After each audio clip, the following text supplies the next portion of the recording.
राम राम, आदाब, सत श्री अकाल, सुस्वागतम। स्वागत है तुम सारा का थारे अपने यूट्यूब चैनल अकाउंट्स कैप्सूल में।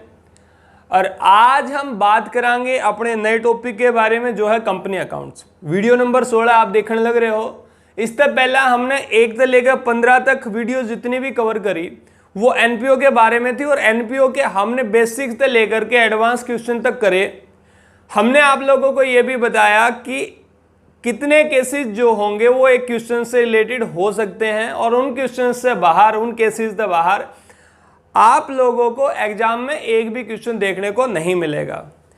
आज हम कंपनी अकाउंट्स के बारे में बात करेंगे, और कंपनी अकाउंट्स की भी मेनली पहले 3-4 क्लासेस जो होंगी वो हमारी थ्योरी की क्लास होंगी, क्योंकि थ्योरी का पोर्शन भी इतना ही इंपॉर्टेंट है जितना आपका न्यूमेरिकल पोर्शन है। और थ्योरी के पोर्शन में भी चीज़ें अगर सही से समझ आ जाएं तो आपने न्यूमेरिकल क्वेश्चंस को करने में भी कोई प्रॉब्लम नहीं आएगी। सबसे पहले हम बात करेंगे कि कंपनी क्या हुआ है और कंपनी कितने तरीके की हुए हैं। आज की क्लास में हमारा ये वाला टॉपिक रहेगा। कंपनी जो है वो कुछ और नहीं बल्कि कंपनी एक ऐसा आर्टिफिशियल पर्सन है जो क्रिएट कराया जाता है बाय लॉ, जो कानून के द्वारा क्रिएट कराया जाता है। उसके बाद अगर बात करी जाए तो इसमें एक और चीज़ रहती है, वो ये कि इसकी सेपरेट लीगल एंटिटी होती है। सेपरेट लीगल एंटिटी का मतलब क्या होता है कि ये अपने मालिक से अलग होती है, ठीक है। इसके बाद अगर बात करी जाए तो परपेचुअल सक्सेशन इसकी होती है, मतलब किसी भी आदमी के या किसी भी मेंबर्स के या कोई भी मालिक अगर मर जाता है तो उसके मरने पर इस कंपनी पे कोई भी इफेक्ट नहीं पड़ेगा। मालिक कितने भी आओ, कितने भी जाओ, कोई प्रॉब्लम नहीं होगी। कंपनी ऐसे ही चलती रहेगी, कंपनी में कोई भी प्रॉब्लम नहीं आएगी। इसकी एक कॉमन सी लॉ है जिसके द्वारा ये अपना काम करती है, क्योंकि मैंने आप लोगों को ये बताया कि कंपनी एक आर्टिफिशियल पर्सन हो है। एक आर्टिफिशियल पर्सन का मतलब यूँ है कि कंपनी अपने नाम तय कोई भी एसेट्स खरीद सके है, कोई भी लोन किसी से ले सके है, और कोई भी लोन किसी से दे सके है, मतलब किसी भी आदमी से दे सके है। इतनी सी बात आपको समझ आई। कंपनी कुछ और नहीं है बल्कि कंपनी एक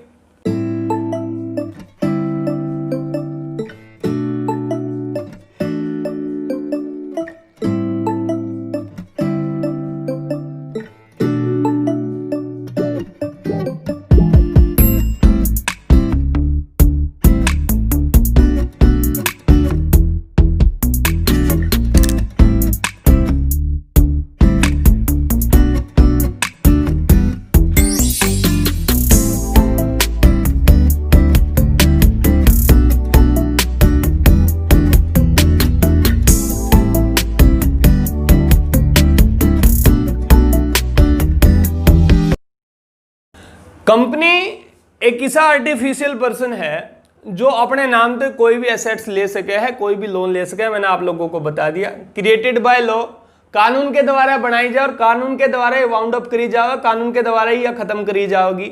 कोई आदमी मर गया, कोई मालिक मर गया, उसका इस कंपनी पे कोई भी इफेक्ट नहीं पड़ेगा।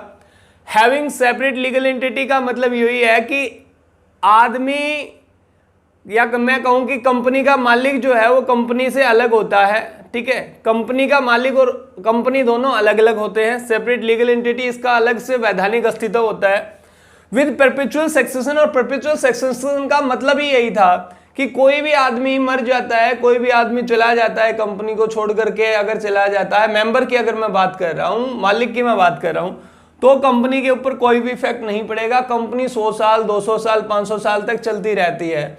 मालिक आते रहते हैं, जाते रहते हैं, कंपनी के ऊपर इनका कोई भी इफेक्ट नहीं पड़ता है। एंड ए कॉमन सील, देखो जितने भी लोन लेगी, जितने भी लोन देगी, जितनी भी एसेट्स खरीदेगी ना, वो खरीदने वाले कौन होंगे? कंपनी होगी, लेकिन वो एक रिप्रेजेंटेटिव के द्वारा खरीदे जाएंगे, मतलब उसमें कोई ना कोई आदमी जरूर होगा और वो आदमी रिप्रेजेंटेटिव के रूप में काम करेगा। लेकिन जो मोहर लगेगी, जो नाम चलेगा, वो किसका होगा? कंपनी अपने नाम से खरीदेगी, उस आदमी के नाम से नहीं खरीदेगी। वो केवल एक रिप्रेजेंटेटिव है, उसके तो सिग्नेचर इसलिए होंगे कि वो कंपनी ने एक पोजीशन पर बैठा रखा है कि कंपनी का कर्ता धर्ता वो है, कंपनी का काम करने वाला वो है। तो कंपनी की एक कॉमन सील होती है, एक मोहर होती है, जो जितने भी हमारे ट्रांजैक्शंस होंगे उन ट्रांजैक्शंस पर कंपनी की मोहर लगेगी। यहां तक आपको बहुत अच्छे से समझ आ गया होगा। इसके बाद अगर मैं बात करूं तो हम बात करेंगे कंपनी कितने तरीके की हो से। कंपनी मेनली 3 तरीके की हो है। पहली कंपनी प्राइवेट, दूसरी पब्लिक कंपनी और तीसरी 1% कंपनी। हम बारी बारी इनके बारे में अच्छे तरीके से पढ़ लेंगे। हम बात करना कि प्राइवेट कंपनी कौन सी कंपनी होने से है, तो प्राइवेट कंपनी इसी कंपनी जो रेस्ट्रिक्शंस लगा हुए हैं अपने शेयर को ट्रांसफर करने में। अपने शेयर ने किसी दूसरे आदमी को नहीं बेच सकते मालिक। ऐसा कौन सी कंपनी में होता है? ऐसा केवल प्राइवेट कंपनी में होता है। और एक चीज और ध्यान रखनी है, वो ये है कि जब भी कंपनी एस्टेब्लिश करी जावे है उस टाइम पे कुछ डॉक्यूमेंट्स बनाए जावे हैं, जो आपने पिछली क्लास में पढ़े भी होंगे 11th क्लास में। उस टाइम पे 2 तरीके के डॉक्यूमेंट बनाए जावे हैं, एक मेमोरेंडम ऑफ एसोसिएशन और दूसरा article of association. Memorandum of association में 6 क्लाउज हुए हैं, नेम क्लाउज से लेकर के एसोसिएशन क्लाउज तक 6 क्लाउज जो है वो मेनली होते हैं। ये एक दायरा है, इस दायरे के अंदर रह करके हमने काम करना है। ये मेमोरेंडम ऑफ एसोसिएशन में कुछ लिमिट्स दी होती हैं, उन लिमिट्स में रह करके हमने काम करना है। लेकिन वो काम किस तरीके से करना है, ये सारी डिटेल किसमें लिखी हो है? वो सारी डिटेल लिखी हो है आर्टिकल ऑफ एसोसिएशन में।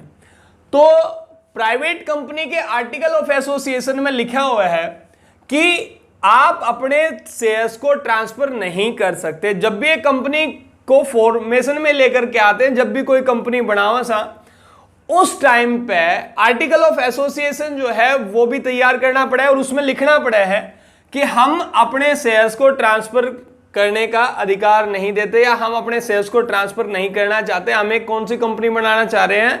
हम एक प्राइवेट कंपनी बनाना चाह रहे हैं। दूसरा, अगर मैं मेंबर्स की बात करूं, मेंबर्स कंपनी में मेंबर्स का मतलब मालिक से है। हमने पार्टनरशिप पढ़ी थी, तो वहां पे पार्टनरशिप में पार्टनर कहलाते थे, यहां पर हम मेंबर्स बोलेंगे या शेयर होल्डर बोलेंगे या ओनर बोलेंगे। और नंबर्स की मैं बात करूं तो मैक्सिमम कितने मेंबर्स हो सकते हैं या कितने मालिक हो सकते हैं एक प्राइवेट कंपनी में? तो 200 से ज्यादा मालिक प्राइवेट कंपनी में नहीं हो सकते।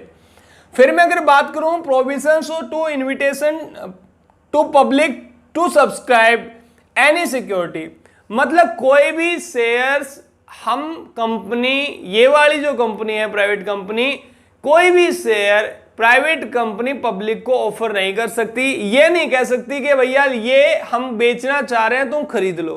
मेरी बात यहां तक समझ आ गई। अब अगर मैं बात करूं पब्लिक कंपनी की, तो पब्लिक कंपनी में ये सारे रेस्ट्रिक्शंस नहीं होते। मतलब सीधे सीधे रेस्ट्रिक्शंस जो था पहला, ट्रांसफर ऑफ इट शेयर्स, अपने शेयर को किसी दूसरे आदमी को बेच देना, ऐसा रेस्ट्रिक्शंस पब्लिक कंपनी में नहीं होता। कंपनी अपने शेयर को खरीद सकती है, बेच भी सकती है।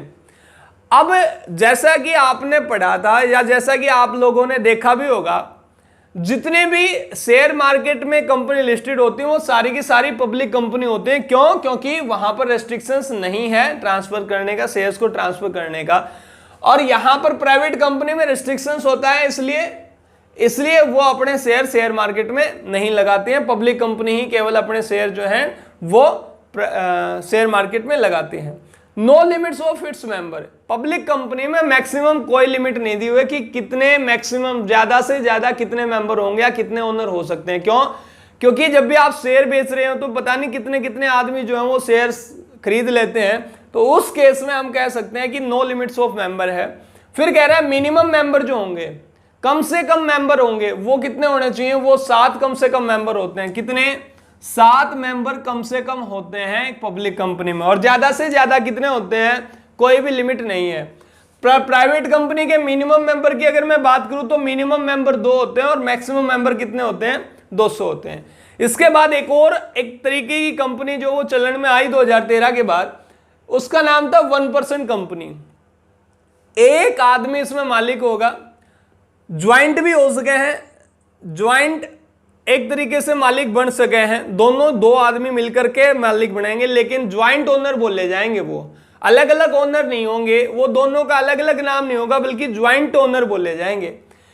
वो इंडियन सिटीजन होना चाहिए। जो भी आदमी मालिक बनना चाहता है, जो भी आदमी 1% कंपनी का फॉर्मेशन करना चाहता है, बनाना चाहता है, वो आदमी इंडियन सिटीजन होना चाहिए और कम से कम पिछले साल में 182 दिन से ज्यादा वो इंडिया में रहा होना चाहिए, रेजिडेंट्स ऑफ इंडिया होना चाहिए। Can not be NPO. इस तरीके की जो कंपनी होती हैं वो एनपीओ नहीं होती, मतलब चैरिटेबल पर्पज से नहीं बनाई जाती, वो प्रॉफिट ऑर्गेनाइजेशन होनी चाहिए, उनका काम प्रॉफिट कमाना होना चाहिए। पेड अप शेयर जो कैपिटल है वो 50 लाख से ज्यादा नहीं होनी चाहिए। देखो यहां से आपको थोड़ी सी प्रॉब्लम हो रही होगी, पेड अप शेयर कैपिटल क्या होती है, पेड अप शेयर कैपिटल क्या होती है।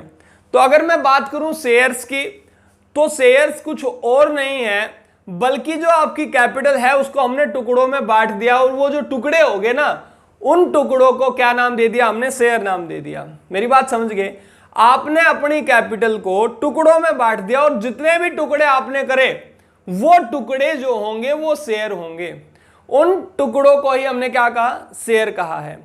अब आप जब भी मतलब कोई कंपनी जो है जब भी अपने शेयर किसी को इश्यू करती है, जब भी कंपनी किसी को शेयर देती है तो वहां से पैसे लेती है, शेयर एक डॉक्यूमेंट होता है, वो शेयर दे देगी उनको कि आप इतने हिस्से के मालिक हैं, आप ये ले लो और आप हमें पैसे दे दो। यहां तक आपको बात समझ आ गई। अब उसके बाद क्या होगा, जो जितने भी पैसे उनसे मिलेंगे वो आपकी क्या होगी, पेड अप शेयर कैपिटल होगी। मेरी बात समझ आई। शेयर के बदले में मालिकों से जो भी पैसा मिला, या मैं ये कहूं कि मालिकों ने जितना भी पैसा कंपनी में इन्वेस्ट कर दिया वो पैसा आपका पेड अप शेयर कैपिटल कहलाएगा। और इसकी डिटेल अगर वीडियो देखनी है तो इससे अगली जो वीडियो होगी वो हमारी शेयर कैपिटल के बारे में ही होने वाली है, और उसमें डिटेल से बताया जाएगा कि हमारी शेयर कैपिटल जो है वो कितने तरीके की होती है और किस किस तरीके से उसको बांटते हैं, और उसमें आपको कोई भी प्रॉब्लम नहीं आएगी। अगर मैं बात करूं इससे आगे, 1% कंपनी में एनुअल जो एवरेज टर्नओवर है 3 साल का, वो 2 करोड़ से ज्यादा नहीं जाना चाहिए, 2 करोड़ से ज्यादा नहीं जाना चाहिए। पेड अप शेयर कैपिटल जो होगी वो 50 लाख से ज्यादा नहीं जानी चाहिए। अगर वो 50 लाख से ज्यादा करता है तो फिर ये कंपनी जो है 1% कंपनी ना रह करके क्या बना दी जाएगी, प्राइवेट कंपनी बना दी जाएगी। मेरी बात आप यहां तक अच्छे तरीके से समझ गए होंगे। कल हम बात करेंगे अपने नए टॉपिक के बारे में, इसी का थ्योरी का पोर्शन है और बहुत ही इंपॉर्टेंट जो है वो टॉपिक आपका रहेगा। हमने बात करनी है शेयर कैपिटल के बारे में, डिटेल से उसने पढ़ना है, और अगर डिटेल से वो पढ़ लिया तो ये जो शेयर वाला आपका चैप्टर है इसमें आपको कोई भी प्रॉब्लम नहीं आएगी पूरे चैप्टर में।